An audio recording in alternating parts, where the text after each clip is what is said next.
Aisha. Everyone awake? I hope so, because I'm not really anymore. But anyhow, we were on our way here, and my boyfriend picked me up, and he told me that he parked his car in this parking lot, and he got this really huge scratch on the side of his Jeep. It's a brand new Jeep. And the whole time, this huge scratch on the side of the Jeep.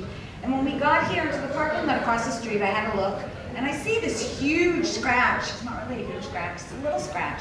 So I realized that no matter what, men are always going to lie about size. So speaking of lying about size, about anything else, online dating. Who hasn't done online dating? Hello? Online dating? Something? Hello, hello? So I did online dating for a while. And yes, thank you. And online dating, looking for a man on an online dating site, is a bit like trying to find a dress in Goodwill. They're kind of used up, they're ugly, they're battered, a lot of them smell, they really do.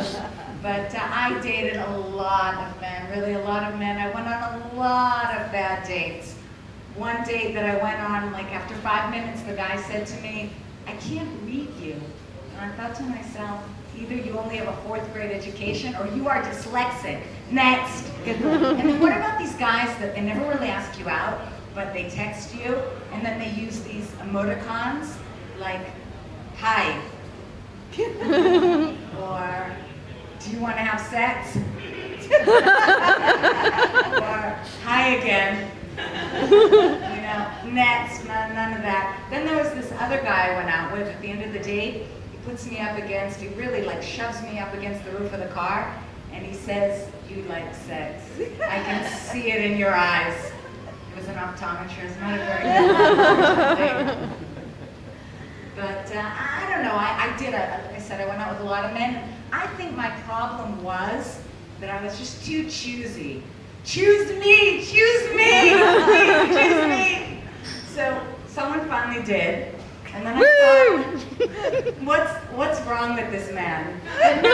No, he's fine, he's great, he's very good looking, and he's very nice, and he's very smart, and I want to keep him around a while, so I make sure to really treat him like a man, and that means always giving him the last word. "Yes, dear." So he said to me a few days ago, he said to me, "I don't really mean anything by this, but have you seen your friend, that one who leads the Weight Watchers groups?" And I thought to myself, okay, doesn't mean anything by this. Of course he means something by this, and I am keeping this for future reference. I will keep it, and I will use it when necessary.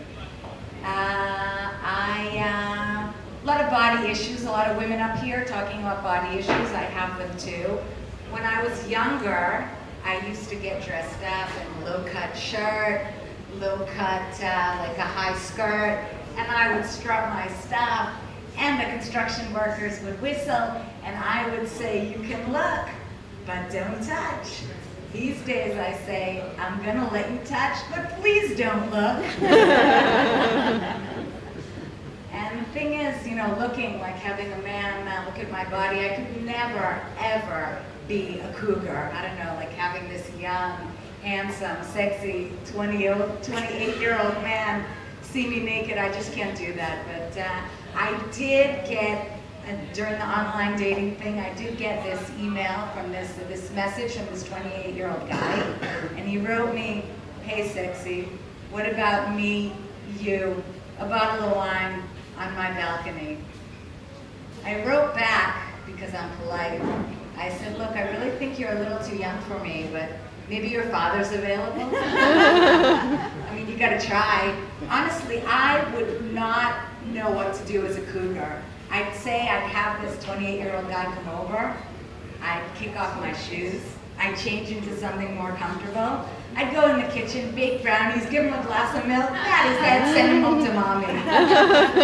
But actually, really, I'm not a cougar. If anything, I'm a jugar. I mean, who wouldn't like to sleep with a young, handsome, sexy 28-year-old guy? But if I did, it would come with a lot of shame and guilt.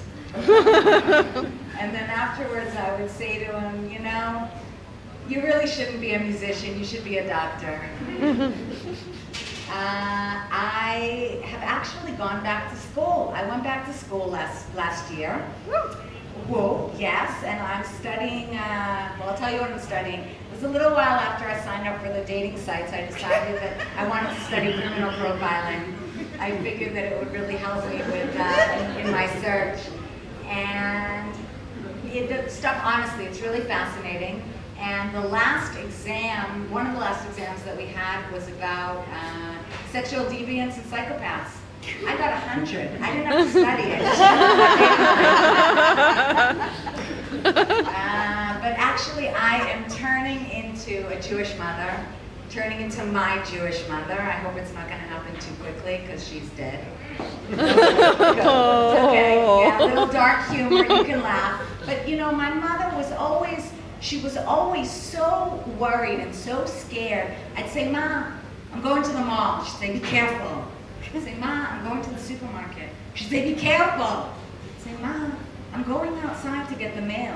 She'd say, be careful. I'm like, what could possibly happen to me outside getting the mail? She'd say, you don't know what perverts are lurking out there. But you know what? There weren't any. They're all on the dating sites. I have this really great idea for a startup. You guys all know, like, Build-A-Bear? You know, you go in and, like, they have them in the States. You go in, you pick a bear and whatever. So my idea is build a boyfriend. You think about that? I think it's a really cool idea. You go in and you pick out the guy that you want. They've got all these samples. And then you go and you have him stuffed. You can have him stuffed a little more here or a little more there or wherever you want. I meant his stomach. Yeah. Maybe you'd have a little tummy. And then, you know, like Build-A-Bear, you can put the, like they have a, like this annoying voice, like the kid that, like they do for the kids. Like, Mommy, I love you. Mommy, good night.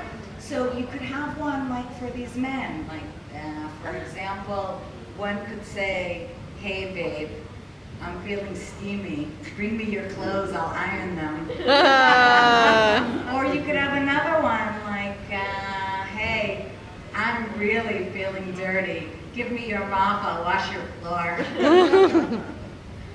But at the end of the day, one thing that I have found with all the men that I've dated, going back to my dating life, because I really get the most emotional about that. I had a lot of experiences, is men always want to know what your fantasy is. How many men have I dated that have said, like, what's your fantasy? So I'm going to tell you right now what I didn't tell them, but I'm going to tell you what my fantasy is. I would like 2 men.